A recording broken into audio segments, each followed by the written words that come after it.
And now let's get down to business. But before I inform you what is happening on the latest on the world of business, we get into the interview portion bit, and today we're focusing on food security. There was a conference that was held at the Safari Park Hotel this particular date and ended today, and a combination of shocks continue to hinder many households from being food secure. Now, the changing weather patterns and harsh effects of climate change are further exacerbating the situation itself. Intake of protein-rich foods has been fronted as the solution, with food diversification highly encouraged. Now, this afternoon we'll be speaking to Jean-Claude, I hope I've said that correctly, from the Pan-African Bean Research Alliance on how farmers can embrace a technology to increase food production and ways of improving nutrition to have a healthier populace. Jean, thank you for making time for us, and welcome to KBC Channel 1. Maybe the first question to you will be, given that from the backdrop of that particular convention you are having here in the capital, Kenya is grappling with a lot of food insecurity. How can Kenya cushion its people to ensure adequate food supply? Right. Thanks, Abdi. As you said, my name is Rubiogo Jean-Claude. I lead the Global Bean Program of the Alliance of Biodiversity International and SEAT, also the director of the Pan-African Bean Research Alliance. As is about beans. Yes. Beans is such a superfood. You have proteins, that almost 20% or above, 21, 22. You have carbs, you have micronutrients, which include minerals like iron and zinc, and several others as well. So it's a superfood, which can really help to boost that food security we're talking about. So now if you look at the food security in our countries, not only Kenya, it's across many African countries. Yes. We are grappling with weather change, variability. Sometimes they say El Nino will come, El Nino does not come. They say the drought. So what agricultural technologies we are developing, they are climate resilient. So we are getting the varieties of beans and many other crops which are climate resilient. That means they resist the disease and pest, because the disease also and pest comes when there's weather change. We are also working on variety of short duration, 60 days, 65 days of beans. That means you can really get a variety as short as possible. We are dealing with a variety with the high micronutrients rich, which are iron and zinc rich. All that boosted the productivity, but also good for the consumer, for better health and better nutrition. So technology is one of them, but also another way to boost food security is complementary technology. How do we combine the varieties we produce which are climate resilient with other agronomic practices? Planting time, very efficient. Small mechanization adapted to the smallholder, very important. Weeding on time, because weeds are very competitive with the crop. If you don't weed on time, they'll finish the little water which is there, or they overtake the crop. Very important. We're also dealing with the post-harvest technologies, so that whatever we produce does not go to waste. So that means very good storage facilities and technology. We have several technologies there. We're also dealing with how do we process these products, like beans, which we usually boil for 3-4 hours, into other products which can easily be consumable, can be easily stored. So there's a lot of intervention along the value chain, which has a technology. But also we believe technology alone may not be the solution. You also need to embed that technology into an institutional framework of partnership, so that the people who in technology know it exists, they access it, they use it. So that is another kind of innovations of partnership.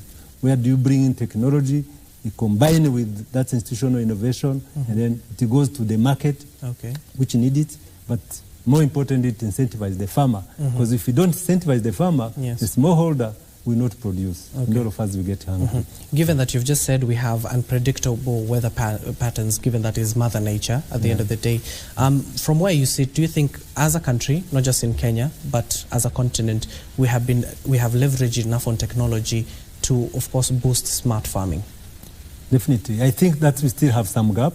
We have done a good effort to get this technology out. I can see, like in Kenya, for a couple of years now, we've boosted these varieties, the productivity of these varieties, which are short duration, 65 days. Like we work with in collaboration with the Kenya Agricultural Livestock Research Organization and different value chain actors along the value chain of beans.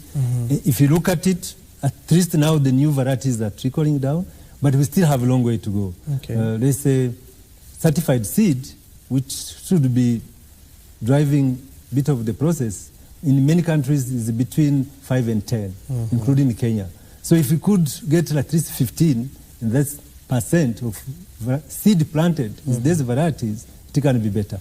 We are doing a good effort, we are making a good effort, but the gap is still there. So I think we need more investment in both research and then in getting these varieties in the hands of the farmer, and also incentivize the value chain actors so that the private sector can continue also creating jobs and all that. So it's not just production, it's also creation of jobs, making use of this technology to generate more incomes. When you can buy not necessarily food we produce, you can also go to the market and buy what you need. Given that time is not on our side, maybe given that the African Conference in Agriculture Technology, it's the first of its kind, inaugural, and of course, thank you for hosting it here in Nairobi. Maybe what are the take-homes to all those top minds that came from the sector and converged here? That's a good question. I think from the discussion we've been having, it's very clear that technology can boost production, can boost food security, can create jobs, particularly the variety variety and complementary technology can make a difference. So that's a clear message. Number two, investment is needed. Of course, it's there, but it can be higher. So we're looking for further investment. We're also looking for policy change so that the policy makers can work with the private sector, decision makers can work with the value chain actors to get these technologies, these innovations in the hands of people who need them, so that they can make use of it. So we're looking for further interactions, further forum before we go to even the other meeting, but at least what is very clear is that technology, complementary technology, variety complementary technology, institutional innovation, policy making as well, and investment for both private and public as well. And then awareness creation so that the technologies, people know they exist and they're there to help them boost their production, they're there to boost also improve their nutrition and their incomes too. Maybe just in 30 seconds, what would be your final remarks to the millions of Kenyans watching you right now when it pertains to this particular sector? Right.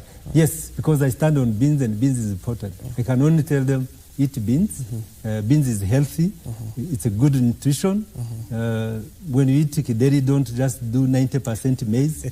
Maybe do almost 50-50. And that's, if you consume more, then you give opportunity to the smallholder to improve their production so that they have a market. I also think Kenya imports 1/3 of the bean consumption. We need to boost the production in this country, and this is all of us who have to do it as well. So that's Jean, thank you so much for making time for us this particular afternoon. We have to stop it right there, given that we had only a few minutes for you this particular afternoon. But you've just talked about what the conference entailed, and of course we do hope it will not end there in the conference. You will also access those farmers. Thank you so much for making time for us, and enjoy the rest of your day.